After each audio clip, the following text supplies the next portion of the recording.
Jai Jai Satu.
Bapak, Ibu, saudara-saudara yang saya kasih dalam Tuhan Yesus Kristus, warga jemaat sekalian yang saya kasih yang berada di rumah,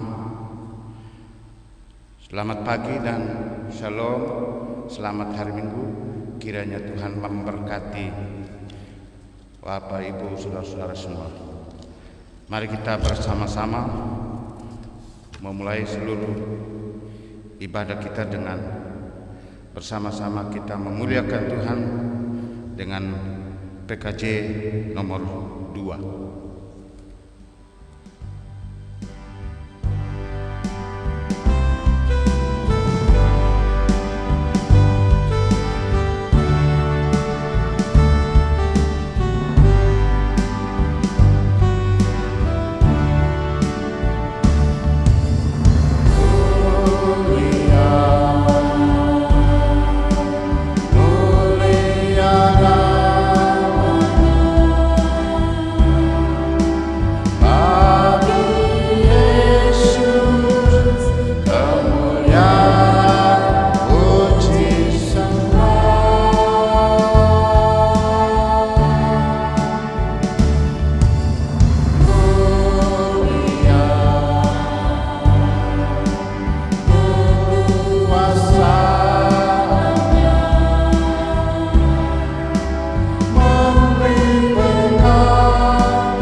Dengan 15. Ibrani pasal 3 ayat 12 sampai 15. Waspadalah hai saudara-saudara, supaya di antara kamu jangan terdapat seorang yang hatinya jahat dan yang tidak percaya oleh karena ia murtad dari Allah yang hidup. Tetapi nasihatilah seorang akan yang lain setiap hari, selama masih dapat dikatakan hari ini, supaya jangan ada di antara kamu yang menjadi tegar hatinya karena tipu daya dosa. Karena kita telah beroleh bagian di dalam Kristus, asal saja kita teguh berpegang sampai kepada akhirnya pada keyakinan iman kita yang semula. Tetapi apabila pernah dikatakan, pada hari ini jika kamu mendengar suaranya, janganlah keraskan hatimu seperti dalam kegeraman. Demikian saudara-saudara nas pembimbing, dan mari kita menyambut dengan PKJ 274.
Sidang jemaat yang saya kasih dalam Tuhan Yesus Kristus, mari kita bersama-sama berdoa memohon belas kasihan Tuhan. Kita berdoa.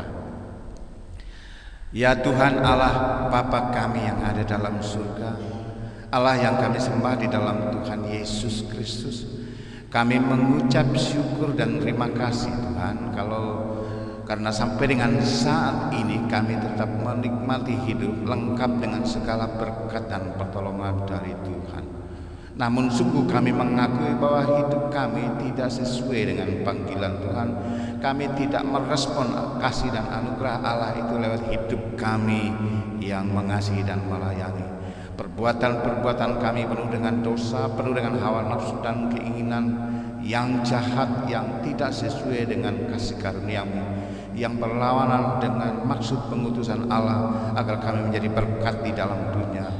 Bapa di surga, sungguh perbuatan kami telah menyakiti hati Tuhan dan sesama kami. Kami merusak hubungan kami dengan Tuhan dan sesama, bahkan dengan semua ciptaan-Mu. Melalui kesempatan ini kami juga yakin ya Tuhan bahwa Engkau Allah yang Maha Kasih, yang mengampuni kesalahan-kesalahan dan dosa kami sekalipun banyak. Karena itu kami datang ke hadapan hadirat-Mu yang kudus dan memohon, ampunilah kami ya Tuhan, hapuskanlah segala pelanggaran dan dosa-dosa kami, sucikanlah kami ya Tuhan dengan darah anak-Mu Yesus Kristus, sehingga selanjutnya kami boleh menjalani kehidupan yang berkenan, kehidupan yang memuji dan memuliakan nama Tuhan dalam setiap langkah juang kehidupan kami.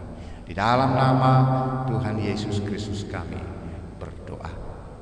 Amin.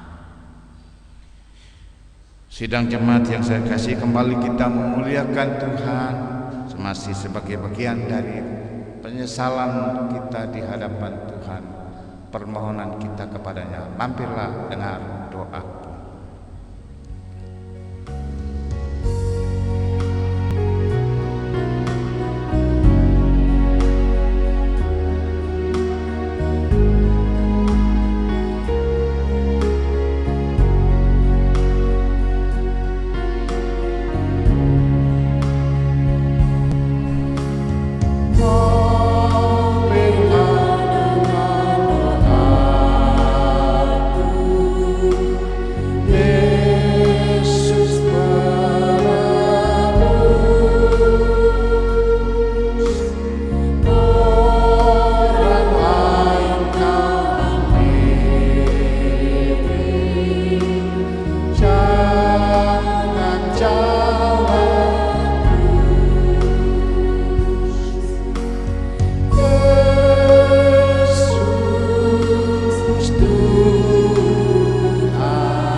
Saudara-saudara kekasih Kristus, jika penyesalan kita benar-benar keluar dari lubuk hati yang dalam dan kita nyatakan dalam kehidupan kita setiap hari, seluruh kehidupan kita merupakan ungkapan dari ketaatan dan kesetiaan kita kepada Tuhan, maka Allah akan menjawab penyesalan kita dengan pengampunannya, dan itu telah dinyatakan di dalam firman-Nya dan dalam tindakannya.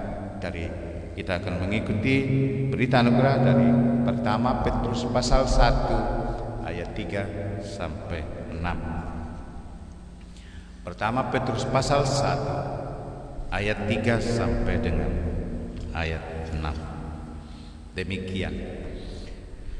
Terpujilah Allah dan Bapa Tuhan kita Yesus Kristus, yang karena rahmat-Nya yang besar telah melahirkan kita kembali oleh kebangkitan Yesus Kristus dari antara orang mati kepada suatu hidup yang penuh pengharapan, untuk menerima suatu bagian yang tidak dapat binasa, yang tidak dapat cemar dan yang tidak dapat layu, yang tersimpan di sorga bagi kamu, yaitu kamu yang dipelihara dalam kekuatan Allah karena imanmu, sementara kamu menantikan keselamatan yang telah tersedia untuk dinyatakan pada akhir zaman.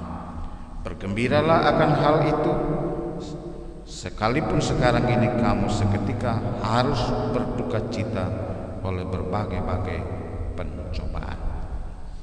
Demikian saudara-saudara berita anugerah, kiranya kita dapat mengimaninya. Untuk itu, atas karya Allah yang demikian, mari kita memuliakan Tuhan dengan NKB 21. ku diberikan hidup baru.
Saudara-saudara yang saya kasihi dalam Tuhan Yesus Kristus, masing-masing kita yang mengimani Yesus Kristus telah menerima rahmat pengampunannya.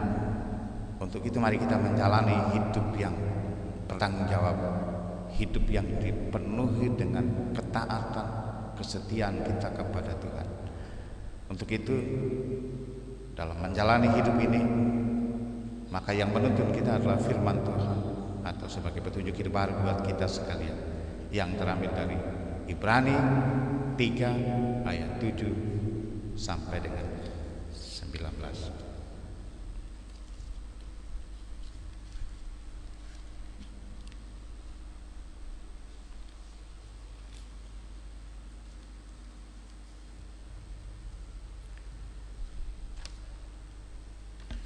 Karena itu kami mengajak jemaat sekalian untuk bangkit berdiri. Kita akan mengikuti pembacaan Ibrani pasal 3 ayat 7 sampai dengan 19 sebagai petunjuk hidup baru buat kita sekalian. Sebab itu, seperti yang dikatakan Roh Kudus, pada hari ini jika kamu mendengar suaranya, janganlah keraskan hatimu seperti dalam kegeraman pada waktu pencobaan di padang gurun, di mana nenek moyangmu mencobai aku dengan jalan menguji aku, sekalipun mereka melihat perbuatan-perbuatanku 40 tahun lamanya.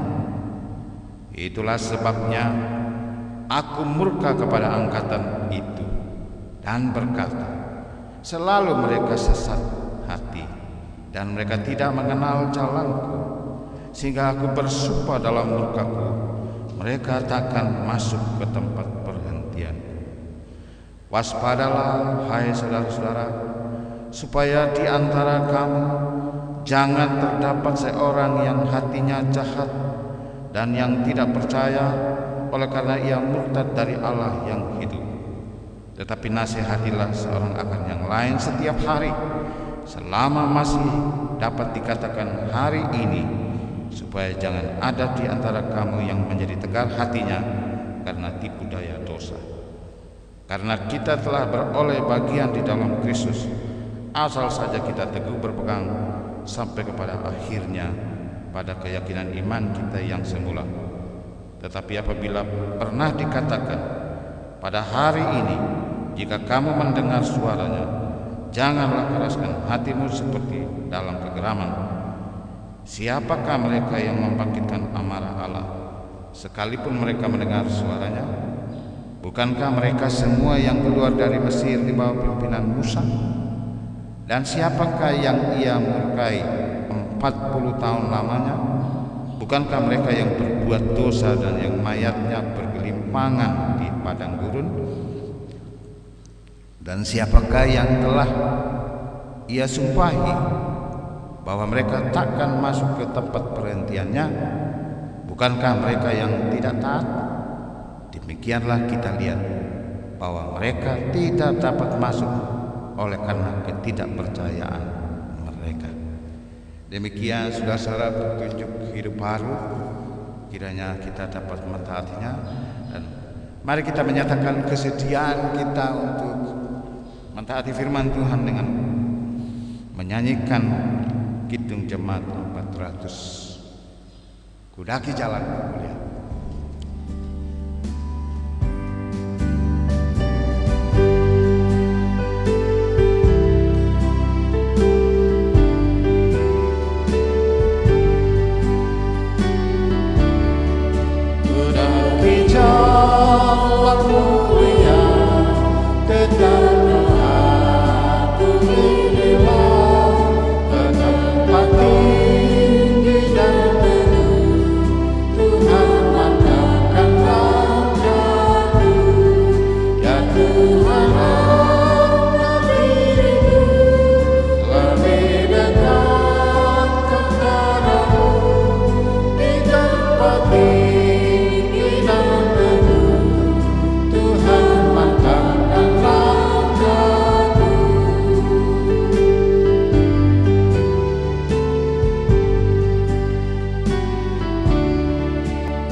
Sidang jemaat sekalian yang saya kasih dalam Tuhan Yesus Kristus, mari kita bersama-sama berdoa untuk pemberitaan firman Tuhan.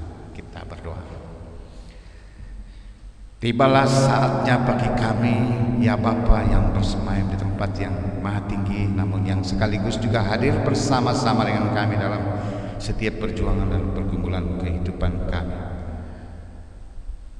Kami akan mendengarkan firman Tuhan yang menjadi pedoman bagi kami dalam menjalani kehidupan ini. Kuasai kami dengan Roh-Mu yang kudus ya Tuhan, agar kami dimampukan bukan hanya untuk mendengar firman Tuhan, tetapi sungguh-sungguh dapat melaksanakannya dalam kehidupan ini. Masa-masa penantian Yesus Kristus datang untuk kedua kali, kami menyikapi dengan iman yang benar. Berfirmanlah ya Tuhan, dan kami anak-anak-Mu sedia mendengarkan. Di dalam nama Tuhan Yesus Kristus kami berdoa. Amin. Firman Tuhan yang akan kita renungkan pada kesempatan ini, saudara-saudara yang saya kasih dalam Tuhan, terambil dari pertama Tesalonika pasal yang kelima. Pertama Tesalonika pasal yang kelima, ayat 1 sampai dengan 22. Pertama Tesalonika 5 ayat 1 sampai dengan ayat 22. Kita mengikuti pembacaan firman Tuhan di bawah judul berjaga-jaga. Tetapi tentang zaman dan masa, saudara-saudara, tidak perlu dituliskan kepadamu, karena kamu sendiri tahu benar-benar bahwa hari Tuhan datang seperti pencuri pada malam. Apabila mereka mengatakan semuanya damai dan aman, maka tiba-tiba mereka ditimpa oleh kebinasaan seperti seorang perempuan yang hamil ditimpa oleh sakit bersalin, mereka pasti tidak akan luput. Tetapi kamu, saudara-saudara, kamu tidak hidup di dalam kegelapan, sehingga hari itu tiba-tiba mendatangi kamu seperti pencuri.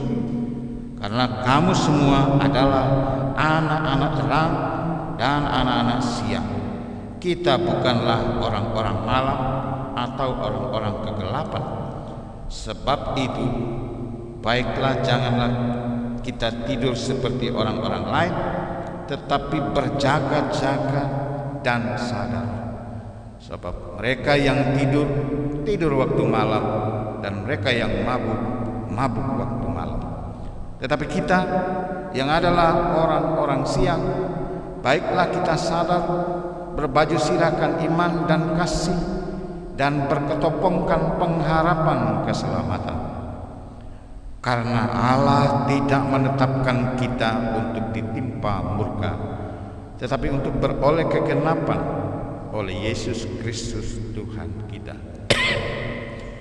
yang sudah mati untuk kita, supaya entah kita berjaga-jaga, entah kita tidur, kita hidup bersama-sama dengan Dia. Karena itu, nasihatilah seorang akan yang lain, dan saling membangunlah kamu seperti yang memang kamu lakukan. Kami minta kepadamu, saudara-saudara, supaya kamu menghormati mereka yang bekerja keras di antara kamu, yang memimpin kamu dalam Tuhan, dan yang menegur kamu, dan supaya kamu sungguh-sungguh menjunjung mereka dalam kasih karena pekerjaan mereka. Hiduplah selalu dalam damai seorang dengan yang lain. Kami juga menasihati kamu, saudara-saudara. Tegurlah mereka yang hidup dengan tidak tertib, hiburlah mereka yang tawar hati, belalah mereka yang lemah, sabarlah terhadap semua orang. Perhatikanlah supaya jangan ada orang yang membalas jahat dengan jahat, tetapi usahakanlah senantiasa yang baik terhadap kamu masing-masing dan terhadap semua orang.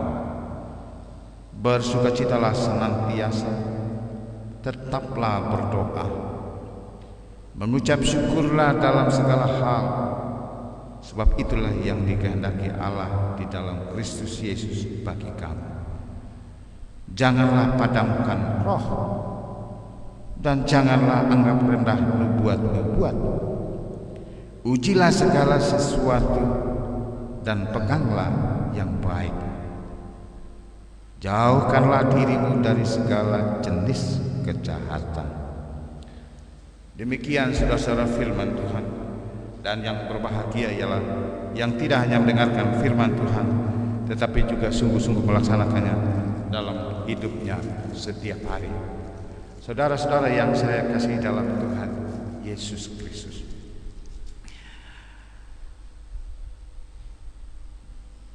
pada hari ini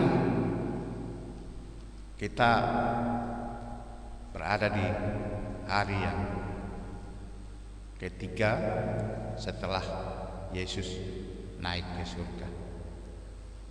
Ya.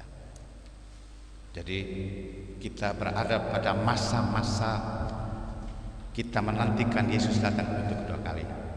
Memang 10 hari setelah Yesus naik itu Roh Kudus turun. Tetapi kita masuk dalam masa-masa penantian Yesus Kristus. Nah, itu berarti Yesus akan datang lagi kepada kita.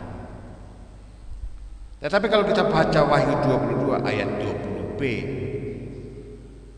kedatangan Yesus itu, bahkan Yesus sendiri berkata, "Aku segera datang. Aku segera datang." Bagaimana kita mengartikan kedatangan Yesus yang kedua kalinya ini? Aku segera datang.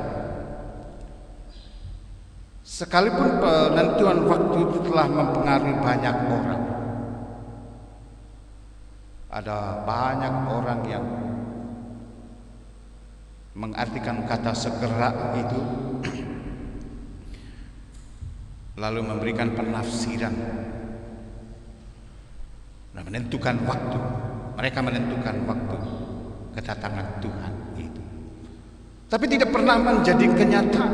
Akibatnya saudara-saudara, ada banyak orang yang kecewa.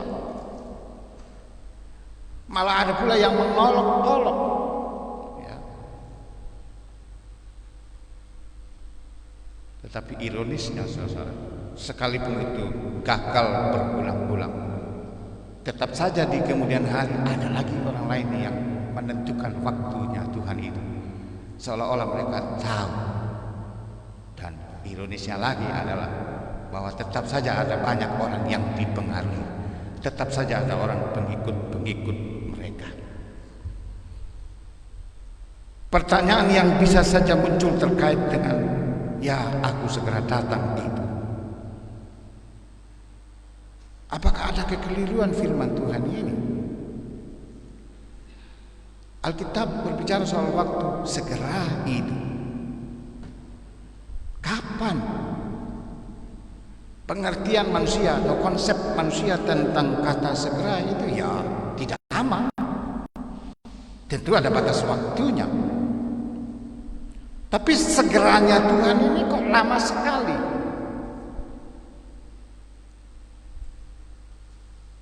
Kapan jadi kenyataannya? Apa Yesus salah ngomong?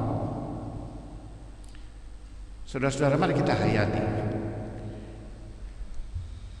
Di dalam firman Tuhan, siapa yang menentukan waktu itu? Kita atau Allah? Dengan mudah kita menjawab, ya Allah. Allah yang menentukan waktu itu. Kalau begitu saudara-saudara, kata segera itu waktunya Allah, bukan waktunya kita. Jadi jangan lupa saudara-saudara, jangan pernah kita memikirkan waktu itu menurut sudut pandangan kita, karena itu adalah waktu Allah. Maka apa yang dikatakan dalam 2 Petrus 3 ayat 8 itu benar. Satu hal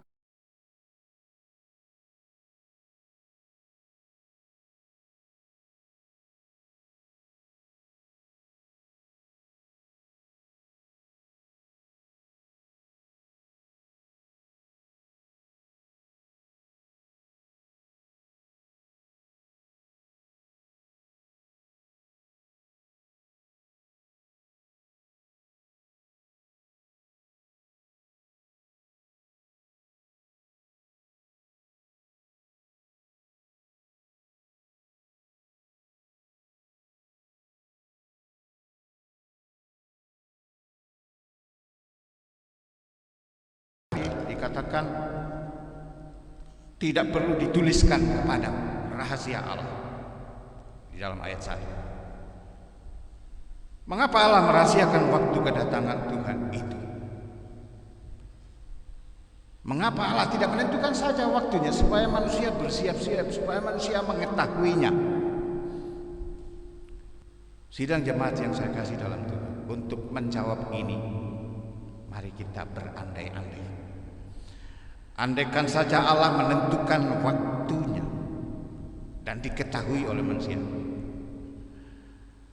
Jika itu yang terjadi, maka yang pasti terjadi adalah manusia menentukan pula kapan ia bertobat. Manusia tidak akan memikirkan bahwa ia akan bertobat seluruh hidupnya. Dia menentukan kapan waktunya. Dia tidak akan memperlihatkan ketaatan di seluruh hidupnya. Ia akan menjadi orang yang munafik di hadapan Allah dengan bertobat menjelang hari H atau waktu yang ditentukan Tuhan itu. Selama belum tiba waktunya, karena sudah diketahuinya, manusia akan berbuat menurut kehendak hatinya dan tidak akan mengikuti kehendak Allah. Manusia akan terus berbuat dosa, karena Tuhan Allah seolah-olah masih membiarkan manusia terus berkanjang dalam dosa dan tidak menghukum, maka manusia akan berkata, semuanya aman, semuanya damai. Ayat 3 dikatakan demikian, saudara-saudara. Mereka akan terlena dalam rasa aman dan nyaman atau damai palsu, dan terus-menerus melakukan dosa, dan baru menyadari akibatnya ketika kebinasaan tiba-tiba datang, yang dalam ayat 3 dikatakan seperti pencuri, seperti seorang perempuan yang hamil ditimpa oleh sakit bersalin. Ketika hari Tuhan itu datang, mereka tidak akan luput. Saudara-saudara, karena itu Allah merahasiakan waktu kedatangannya untuk kedua kalinya. Dalam 1 Tesalonika 5 ayat 2 dikatakan bahwa hari Tuhan datang seperti pencuri pada malam.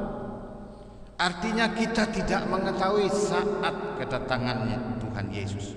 Itu rahasia Allah. Itu hak prerogatif Allah.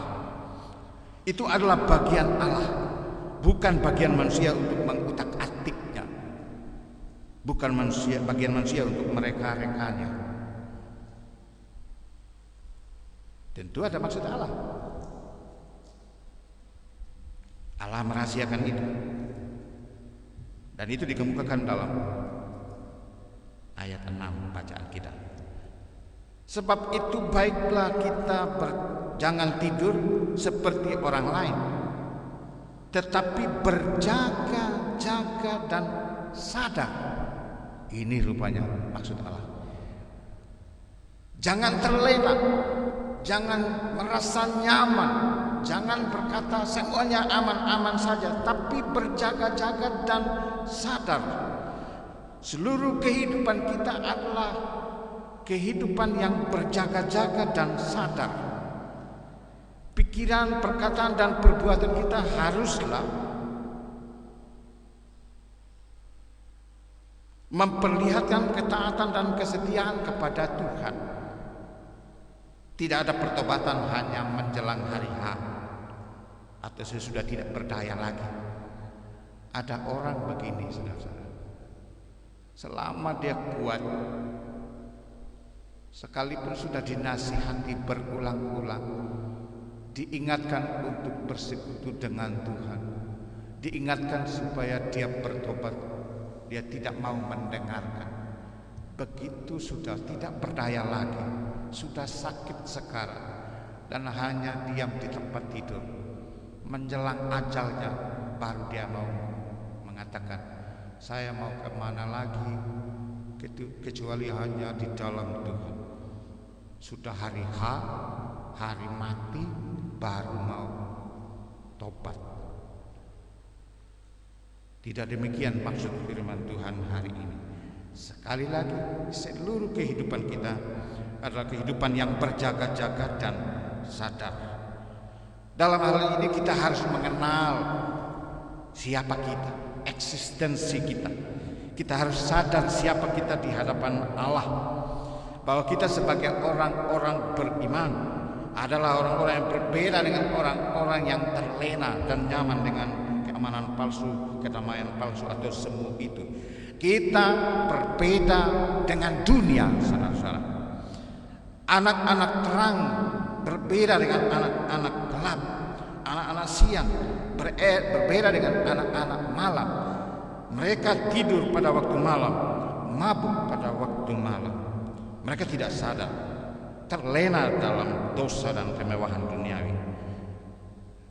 Saudara-saudara yang saya kasih, karena itu kita adalah orang-orang yang berjaga.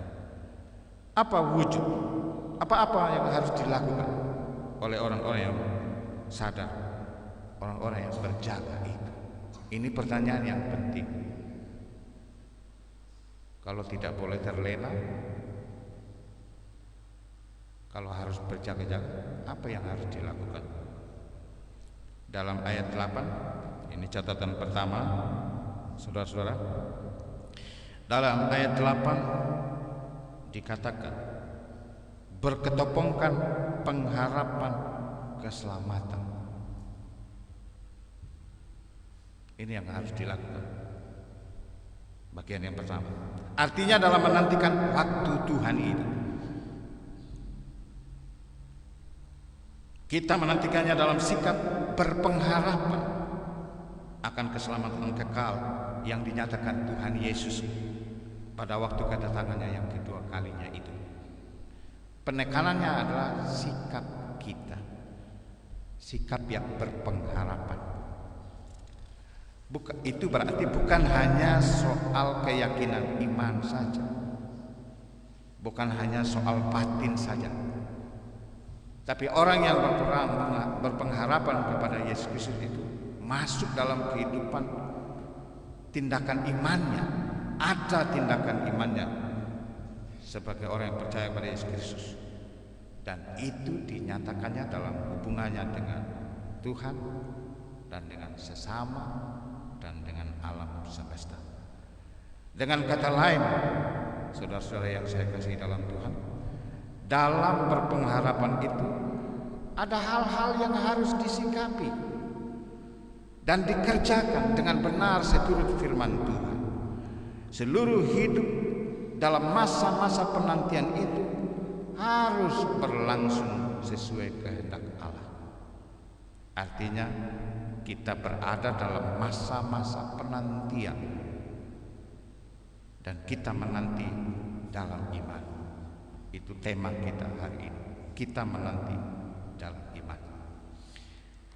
Catatan kedua, saudara-saudara yang saya kasih, sebagai orang-orang percaya atau anak-anak terang, anak-anak siang, di dalam ayat 5 dikatakan kita hidup bersama-sama dengan Dia. Jadi orang yang menanti dalam berpengharapan itu harus melakukan atau harus menjalani hidup yang bersama-sama dengan Dia, yakni Tuhan. Dikatakan dalam ayat yang ke-10 juga. Di dalam Tuhan seluruh kerohanian kita dibangun. Kita berperang melawan segala dosa dan kejahatan dan berbagai hal lain lagi yang tidak menyenangkan hati Allah. Itu catatan ketiga di dalam perikop kita diingatkan oleh Tuhan untuk kita saling menasihati seorang akan yang lain.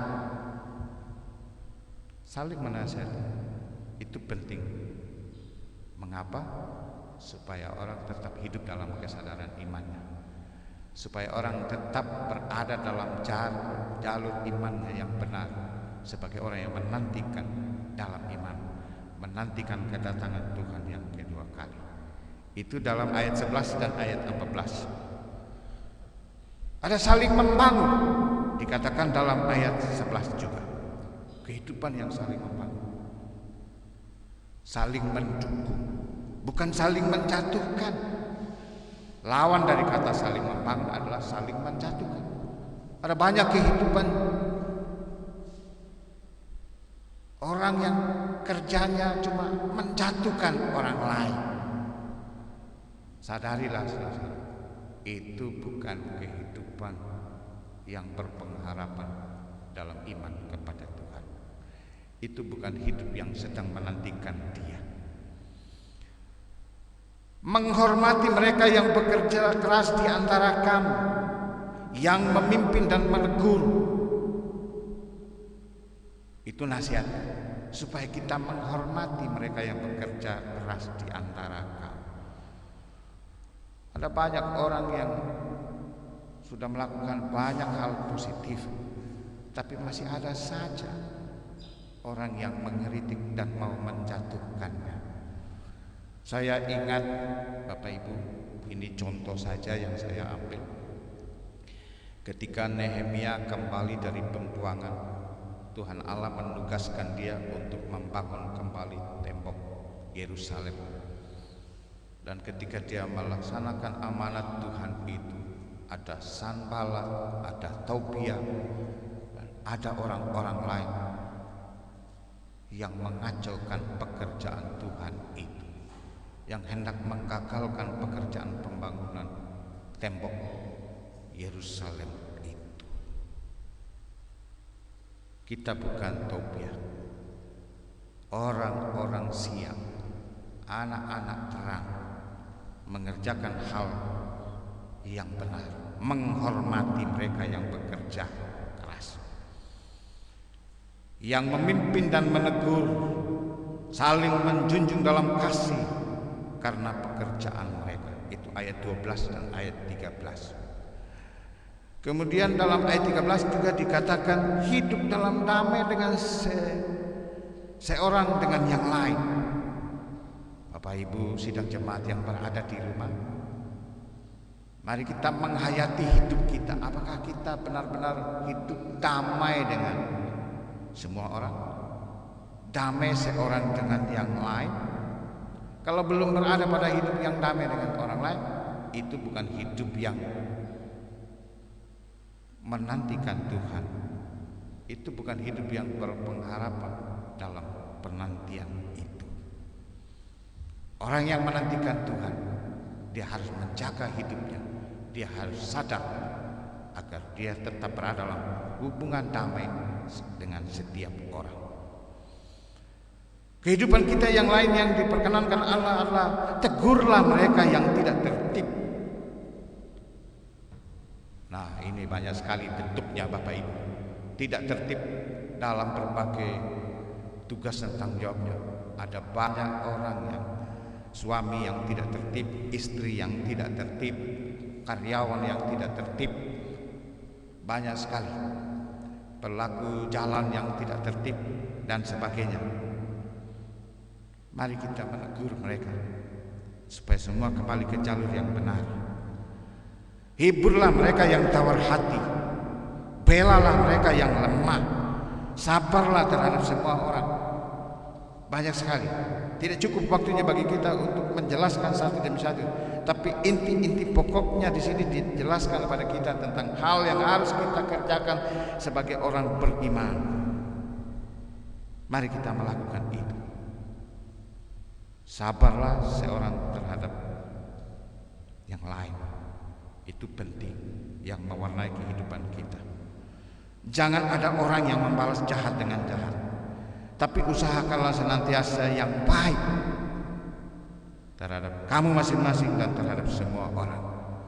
Mengusahakan yang baik, jangan kerjakan yang menjatuhkan orang. Masih banyak ayat-ayat sampai dengan ayat 22 Bapak Ibu, yang kalau kita hayati satu demi satu dapat disimpulkan itu yang harus mewarnai seluruh kehidupan kita sebagai orang yang benar di hadapan Allah. Ya, anak-anak siang yang menantikan hari Tuhan itu dengan benar. Kalau kita lakukan itu dengan penuh tanggung jawab di hadapan Tuhan, ada komitmen hidup di dalamnya, maka hidup kita akan terisi dengan baik, dengan hal-hal yang berkenan di hadapan Allah. Saudara-saudara yang saya kasih dalam Tuhan, orang-orang yang beriman di hadapan Allah tentu akan melakukan hal ini. Tetapi ada banyak orang yang benar-benar bersikap yang dikatakan Rasul Paulus, yang mereka yang mengatakan semuanya damai dan aman. Ada orang yang mengatakan itu. Artinya ada orang yang bersikap hidup seperti itu. Aman, semuanya damai. Ini persoalannya. Firman Tuhan mau mengingatkan kita pada sikap hidup kita yang demikian. Pada mereka yang terlena dalam dosa dan kenyamanan palsu, kenikmatan duniawi. Ada saja orang yang tetap korupsi.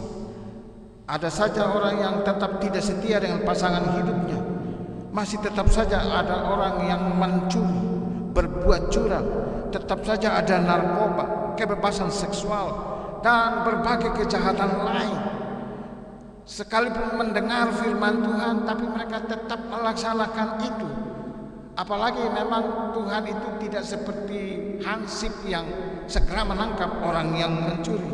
Mereka dibiarkan, mereka diberi kesempatan untuk bertobat, tapi malah dipakai kesempatan itu untuk terus melakukan dosa dengan prinsip tidak apa-apa, semuanya damai, semuanya aman.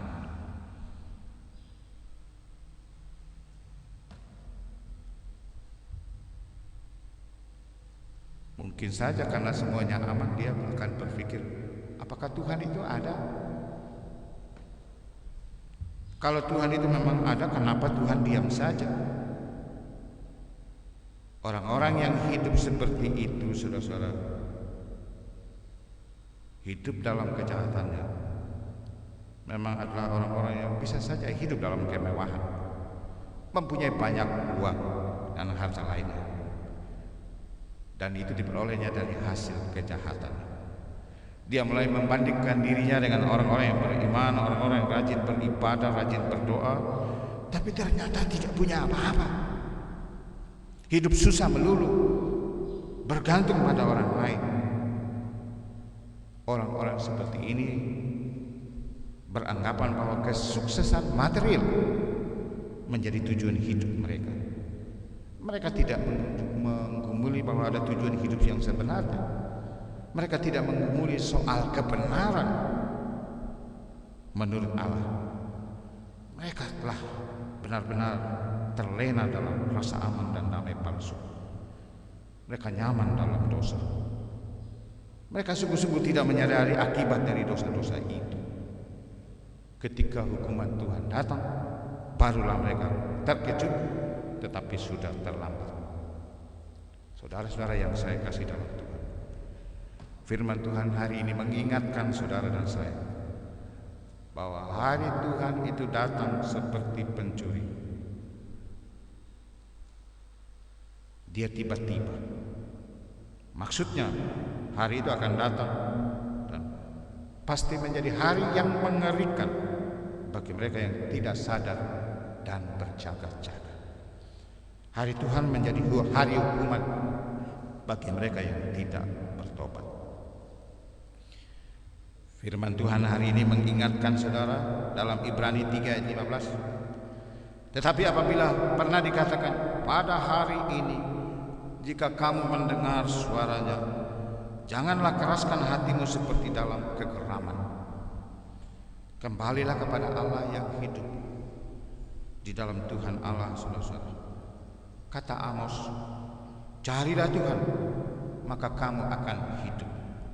Supaya jangan ia memasuki keturunan Yusuf bagaikan api yang memakannya habis. Amos 4 ayat 6. Saudara-saudara, marilah selanjutnya kita melihat rahmat Allah yang luar biasa dalam firman Tuhan ini. Dalam ayat yang ke-9, Bapak Ibu melihat ayat yang ke-9, karena Allah tidak menetapkan kita untuk ditimpa murka, tetapi untuk beroleh keselamatan oleh Yesus Kristus Tuhan kita. Ini ketetapan Allah. Ini rahmat yang luar biasa. Orang yang menghayati firman Tuhan akan menemukan hal yang luar biasa dari Allah ini. Ia tidak menetapkan kita untuk ditimpa murka. Allah menghendaki supaya kita memperoleh keselamatan di dalam Yesus Kristus Tuhan kita. Kalau begitu, saudara-saudara, kembalilah kepada Allah dan kemurahan Allah. Allah Bapa menantikan saudara dan saya dengan penuh kasih. Allah siap mengampuni saudara dan saya, sekalipun dosa kita itu banyak. Tinggalkanlah semua rasa damai dan nyaman yang palsu itu. Melangkahlah saudara-saudara kepada kekekalan hidup di dalam iman dan percaya kepada Kristus Yesus. Hayatilah rahmat Allah ini. Kalau begitu, ada kesempatan bagi setiap orang yang untuk datang kepada Allah. Waktu sekarang adalah waktu perkenanan Allah untuk ditemui. Ambillah kesempatan emas itu, anugerah Allah itu. Ia menanti dengan setia. Nantikanlah penggenapan waktu itu dari Allah di dalam iman kepadanya. Amin.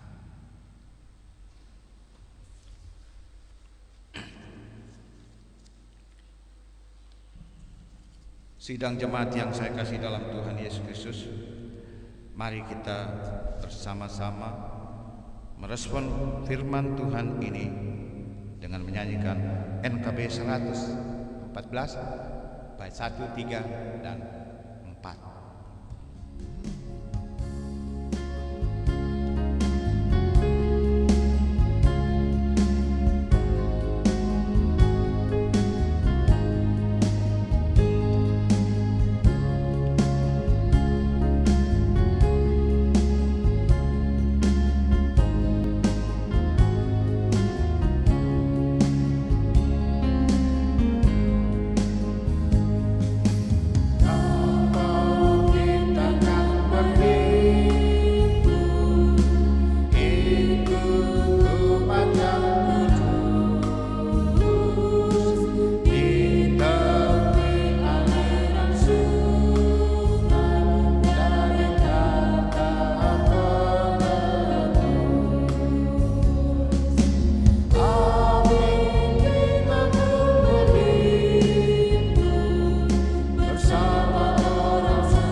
Saudara-saudara, mari kita bersama-sama bangkit berdiri. Kita mengungkapkan pengakuan iman kita menurut rumusan pengakuan iman rasuli. Kita ucapkan bersama-sama.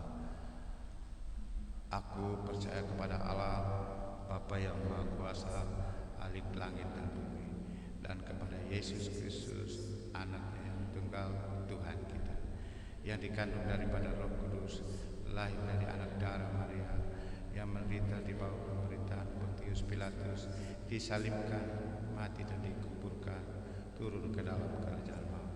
Pada hari yang ketiga, bangkit pula dari antara orang mati, naik ke surga, duduk di sebelah kanan Allah, Bapa yang Maha Kuasa, dan akan datang dari sana untuk menghakimi orang yang hidup dan yang mati. Aku percaya kepada Roh Kudus, gereja yang kudus dan am, persekutuan Roh Kudus, pengampunan dosa, kebangkitan daging, dan hidup yang kekal. Amin. Dipersilakan untuk duduk kembali.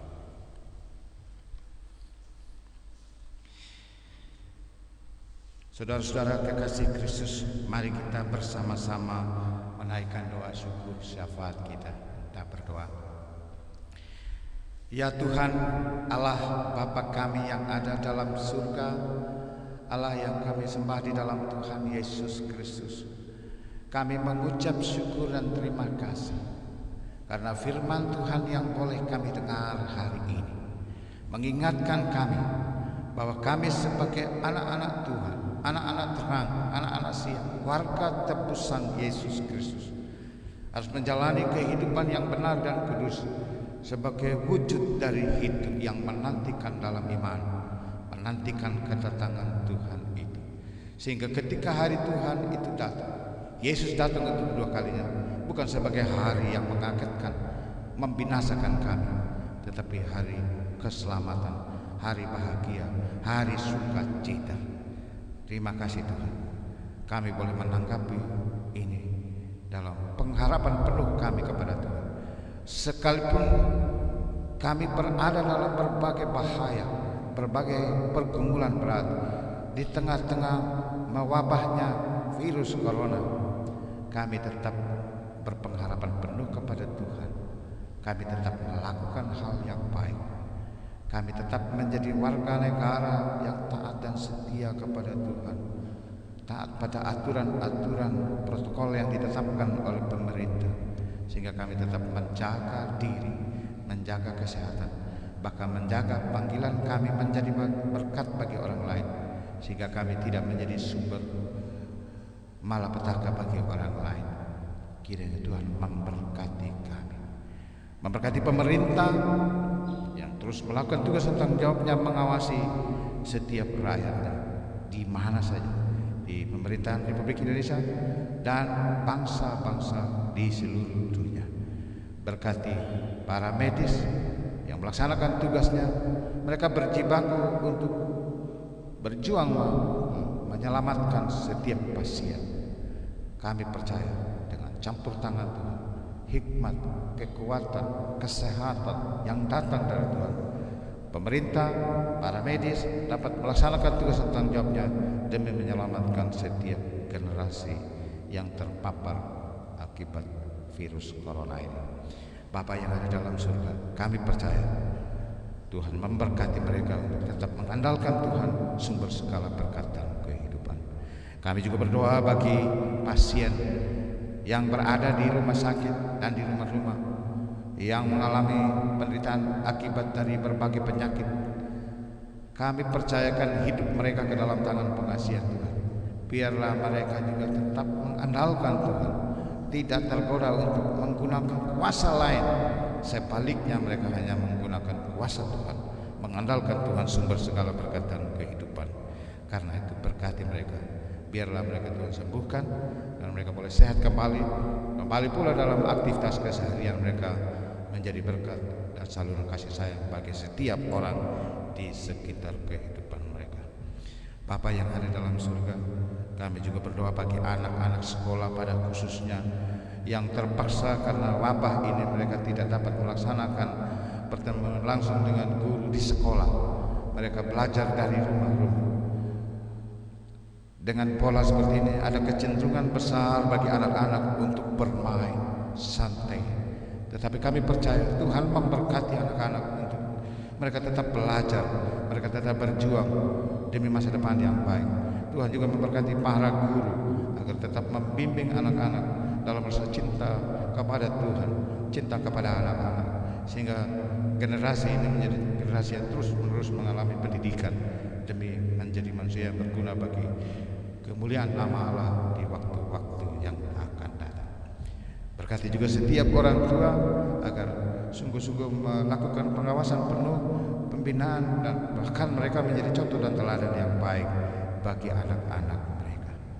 Bapa yang ada dalam surga, saat ini kami berjuang bersama-sama dengan setiap orang yang mengalami kesulitan. Kiranya Tuhan juga menolong dan memberkati mereka akibat dari kesulitan ekonomi yang mereka alami. Mereka benar-benar mengalami penderitaan.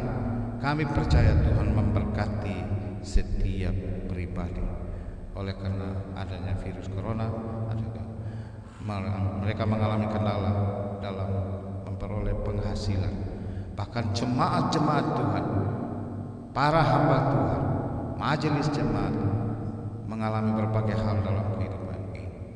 Setiap warga jemaat kami pasrahkan mereka Engkau Allah sumber segala berkat dalam kehidupan. Tuhan memberkati setiap usaha dan kerja mereka, sehingga mereka tetap hidup sebagai anak-anak Tuhan di dunia ini. Bapa yang ada dalam surga, kami juga berdoa bagi setiap orang dengan pekerjaannya masing-masing. Pelihara dan berkati mereka semua, ya Tuhan. Dengarlah seru doa kami. Ampuni dosa kami Tuhan.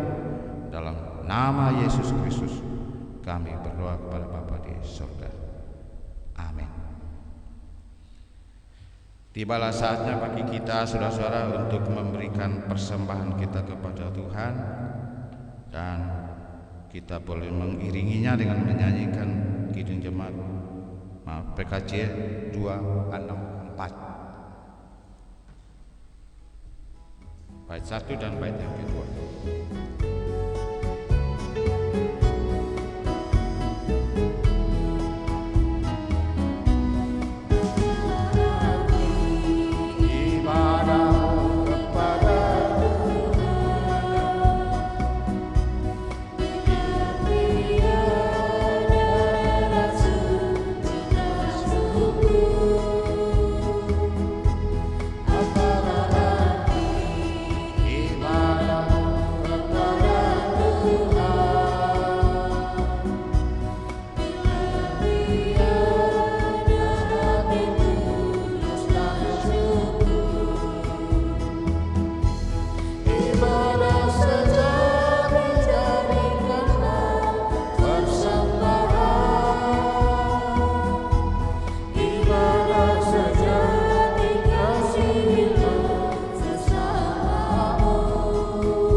Saudara-saudara, mari kita bersama-sama berdoa bagi persembahan kita, dan selanjutnya kita akan menerima berkat Tuhan.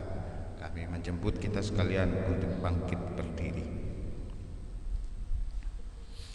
Ya Tuhan Allah Bapa kami yang ada dalam surga, terima kasih karena Engkau setia memberkati kami dalam keadaan apapun dengan limpahnya, dan kami juga memberikan sebagian dari persembahan datang dari Tuhan itu untuk kelangsungan kehidupan kerohanian bagi pelayanan jemaat Tuhan di gereja ini.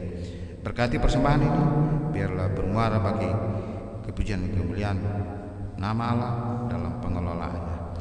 Berkati kami selamanya untuk mempersembahkan bukan hanya uang kami, melainkan juga seluruh kehidupan kami bagi hormat nama Tuhan. Dalam nama Tuhan Yesus Kristus kami berdoa. Mari kita menerima berkat Tuhan. Kasih karunia dan damai sejahtera dari Tuhan Yesus Kristus, rahmat dari Allah Bapa di dalam persekutuan Roh Kudus, memberkati dan menyertai saudara-saudara dari sekarang ini sampai selama-lamanya.